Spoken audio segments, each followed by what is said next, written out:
Blessings and greetings and blessings, blessed souls. We're alive because we are blessed to stay here, alive in this most existential of moments with the intent of being configured to Torah Chaim, instructions of life, Torah Chesed, instructions of kindness, Torah Rachamim, instructions of mercies. Today was a long day, a long Thursday, which helps us get ready for the Shabbat and for the weekend, and this is more of an extended weekend because Monday being President's Day, so Baruch Hashem we have off. But today itself was long, not because of the requirements of my full-time job, but rather I had to, as a citizen living here in New York City, part of New York State, I was summoned to spend a day as potentially become a member of a jury, for a trial jury, where the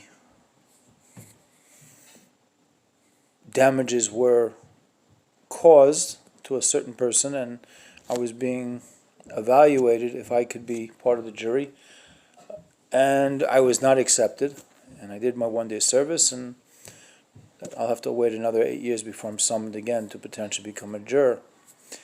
But I want to share with you four basic points on my way to the Adams Court, 360 Adams Court in downtown Brooklyn, where the court system resides here in Kings County. The train, the number 3 train that I was taking, was quite pushy and squishy. But a moment of levity occurred when I happened to be sitting down, and a little 4-year-old girl with her mother were right next to me. The mother stood while the 4-year-old daughter kind of stood and looked out. It's very interesting. As an adult, you just sit down and you plug into your phone, you read a book, you have thoughts. Hopefully it's a good meditation while you're riding on the train system in New York City, because you have to meditate very positively, because it's not necessarily the most pleasant experience when you feel like you're crammed in with a ton of other human tuna fish in that tuna fish can known as the railroad car. And this little girl started singing out spontaneously, "I can fly, I can even touch the sky." And she sang it like 3 or 4 times, and the mother told her to quiet down. Personally, I didn't bother me, because I am a student of Hashgacha Pratis, divine providence, and the Most High is always in control of everything. I was thinking to myself, why was I being caused to hear this little song, "I can fly, I can even touch the sky"? Obviously, something came across the ears and the mind of this tiny child, singing out so joyously and full of, vim and vigor, that you could imagine if we human beings felt on a continual basis that we could touch the sky, we could fly, we could even touch the sky. But what is the sky? The space above us. Even when I'm inside my apartment or I walk on the street, how high is the sky? The sky is the limit, but don't put any limits on the sky. And therefore I want to segue, that was one point I want to share with you.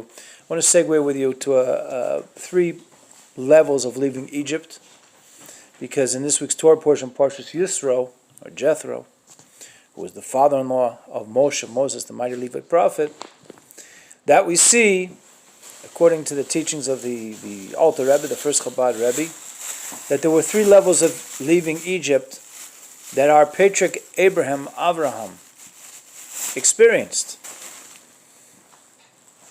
Number 1, he physically left Egypt.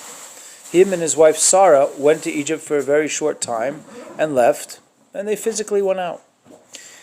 But also, the Alter Rebbe brings down that, he's also known as the Baal Tanya, that Avram Avinu was able to break through the sense of bondage of his animal soul by meditating on the Ein Sof Baruch Hu, the infinite one.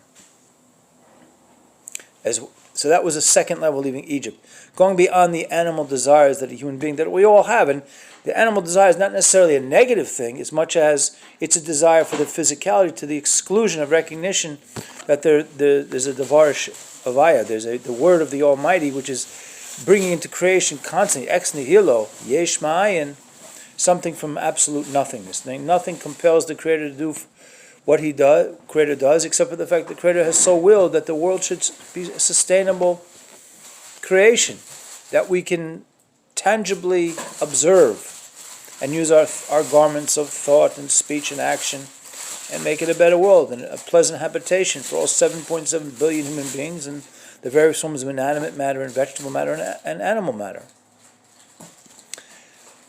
The last point I want to share with you is that Abraham, through his meditation, was able to break through the constrictions of the body. The constrictions of the body?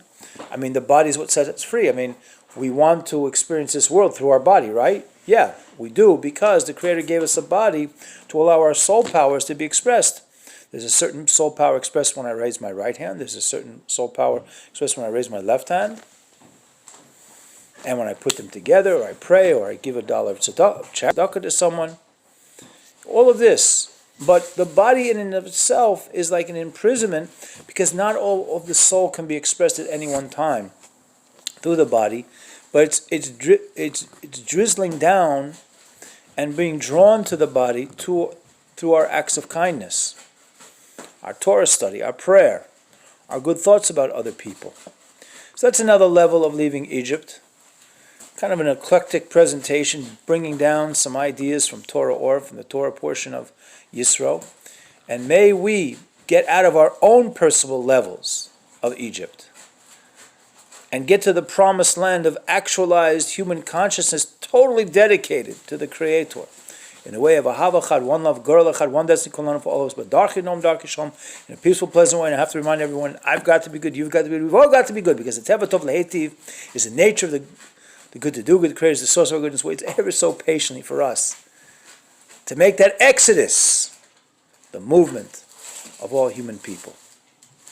Take care, everyone.